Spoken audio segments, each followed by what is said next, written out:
क्या आपकी गाड़ी का इंजन अचानक जवाब दे रहा है? क्या सर्विस सेंटर वाले बार बार फ्यूल पाइप और फिल्टर बदलने की सलाह दे रहे हैं? अगर हाँ, तो आप परेशान मत होइए, आप अकेले नहीं हैं। देश में इस वक्त पेट्रोल में 20% एथेनॉल मिलाने को लेकर एक विवाद खड़ा हो गया है। दरअसल सुप्रीम कोर्ट में यह मामला पहुंच चुका है और केंद्र सरकार का एक बयान भी इस पे आता है।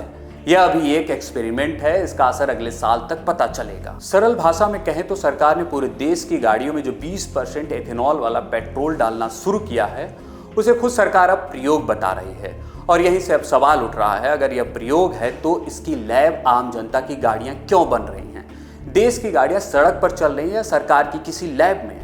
यह सवाल आज उस हर भारतीय के मन में है जो पेट्रोल पंप पर जाकर अपनी टंकी फुल करवाता है। हाल ही में सुप्रीम कोर्ट में सरकार ने बड़े सहज भाव से कह दिया कि पेट्रोल में 20% एथेनॉल मिलाना अभी एक्सपेरिमेंट है, इसका असर अगले साल तक पता चलेगा। वाह, मतलब प्रयोगशाला हम बने, गाड़ियां हमारी, और अगर इंजन फूका तो खर्चा भी हमारा। गजब का तालमेल है। अगर सरकार को वाकई ये देखना था कि एथेनॉल का इंजन पर क्या असर पड़ रहा है, तो यह एक्सपेरिमेंट अपनी आलीशान सरकारी गाड़ियों के काफिलों में क्यों नहीं शुरू किया गया? क्यों नहीं सरकार की दफ्तर की गाड़ियों में 20% एथेनॉल डालकर टेस्ट किया गया? लेकिन नहीं, प्रयोग के लिए तो हमेशा की तरह आम आदमी सबसे आसान चारा लगता है, क्योंकि आम आदमी की गाड़ी खराब होगी तो वह चुपचाप सर्विस सेंटर जाएगा, अपनी गाड़ी कमाई लुटाएगा और नई गाड़ी खरीदने की जद्दोजहद में लग जाएगा। क्या आम नागरिक इस देश में केवल टेस्टिंग किट बनकर रह गया है? मामला यह है कि बिम्ब डिस्टिलरीज जैसी कंपनियां सरकार से अपना एथेनॉल सप्लाई कोटा बढ़ाने की मांग कर रही हैं। भारतीय पेट्रोलियम यानी बीपीसीएल इसके खिलाफ सुप्रीम कोर्ट पहुंचती है।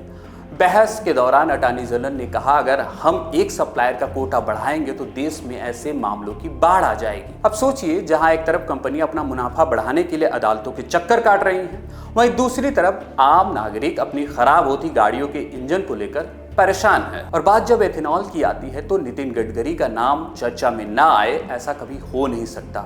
एथेनॉल नीति को लेकर बार बार सवाल उठते हैं कि क्या यह वाकई ग्रीन एनर्जी का सपना है या फिर उन खास कंपनियों को गोल्ड माइन जिन्हें एथेनॉल सप्लाई का ठेका मिलता है। जब जनता अपनी गाड़ियों की रबर पाइप्स गलने और इंजन में कचरा जमने की शिकायत करती है, तब सरकार की तरफ से एक रटा रटाया जवाब आता है, यह भविष्य का ईंधन है। लेकिन उस भविष्य की नींव में जनता के मौजूदा वर्तमान की बलि क्यों चढ़ाई जा रही है? क्या किसी बड़े घराने को फायदा पहुंचाने के लिए पूरे देश के बेड़े को जोखिम में डालना उचित है? आपकी गाड़ी, आपकी मेहनत की कमाई, और ऊपर से यह अनिश्चितता। एक तरफ कंपनियां सुप्रीम कोर्ट में कोटा बढ़ाने की तरफ लड़ रही हैं, तो दूसरी तरफ आम आदमी यह सोचकर परेशान है कि आज लंबी राइड पर जाऊं या नहीं, कहीं बीच रास्ते में इंजन दम ना तोड़ दे। सर्विस सेंटर वाले उधर कह रहे हैं समय पर सर्विस कराओ, और सरकार कह रही है तो बस एक्सपेरिमेंट है। भाई, हमें कोई एक्सपेरिमेंट नहीं चाहिए, हमें एक सुरक्षित ईंधन चाहिए। अगर यह एक्सपेरिमेंट ही था तो इसके साइड इफेक्ट की जिम्मेदारी कौन लेगा? सरकार बार बार कह रही है कि E20 पूरी तरह सुरक्षित है, लेकिन जमीन पर हकीकत कुछ और ही है। पुरानी गाड़ियों के मालिकों को डर है कि एथेनॉल के कारण इंजन की उम्र घट रही है, रबर के पाइप गल रहे हैं और माइलेज कम हो गया है। सोशल मीडिया पर लोग इसे ईंधन की मिलावटी वाला खेल कह रहे हैं। सरकार का तर्क है कि इससे विदेशी मुद्रा बच रही है और प्रदूषण कम हो रहा है। यह अच्छी बात है, लेकिन कीमत पर क्या? अगर सरकार को यह प्रयोग करना ही था तो इसके लिए एक मानवीय और पारदर्शी तरीका अपनाया जाना चाहिए था। गाड़ियों के लिए अलग से एथेनॉल फ्रेंडली किट्स की सब्सिडी देनी चाहिए थी, न कि बिना तैयारी के पूरे देश के इंजन पर यह दबाव डालना था। अंत में बस इतना ही कहना चाहूँगा, अगली बार जब आप पेट्रोल पंप अपनी गाड़ी में तेल भरवाएं तो याद रखिएगा, आप सिर्फ पेट्रोल नहीं भरवा रहे हैं, आप एक एक्सपेरिमेंट का हिस्सा बन रहे हैं। अगर कल को आपकी गाड़ी का इंजन बैठ गया तो क्या सरकार इसकी जिम्मेदारी लेगी? या फिर तब भी यही कहा जाएगा कि अभी तो यह प्रयोग के दौर में है। मैं हूं विवेक और आप देख रहे हैं न्यूज कैंची।